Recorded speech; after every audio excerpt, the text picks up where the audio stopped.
قبیلہ عرب کی ایک لڑکی ایک لڑکے پر عاشق ہو گئی۔ عشق کا بھوت دونوں کے سر پر چڑھ کر ناچنے لگا۔ مختصر یہ کہ دونوں نے بھاگ کر شادی کرنے کا فیصلہ کر لیا۔ لڑکی نے کہا میرے پاس ایک تیز رفتار اونٹنی ہے، ہم رات کو ندی پار کر کے دوسرے شہر روانہ ہو جائیں گے۔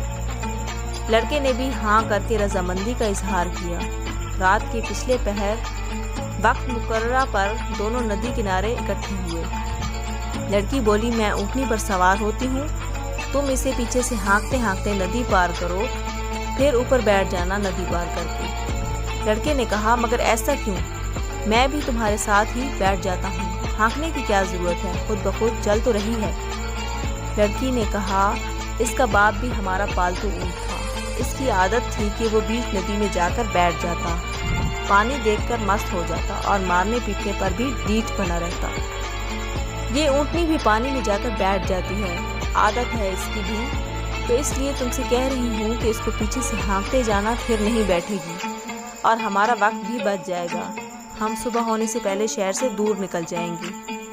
لڑکے نے کچھ دیر لڑکی کے چہرے پر نظریں گاڑے رکھیں اور پھر ٹھنڈا لمبا سانس لیا، جیسے کوئی پختہ ارادہ کر چکا ہو، اور بولا ہم بھاگ کر شادی نہیں کریں گے، مقدر ہوا تو نکاح ہو جائے گا، نہیں تو جو رب کی رضا، تم واپس اپنے گھر چلی جاؤ۔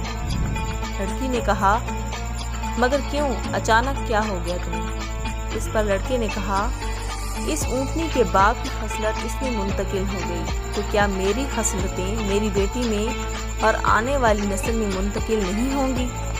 آج میں تمہارے ساتھ بھاگ رہا ہوں، کل میری بیٹی کسی اور کے ساتھ بھاگ جائے گی۔ یہ کہہ کر لڑکا واپس پلٹ گیا۔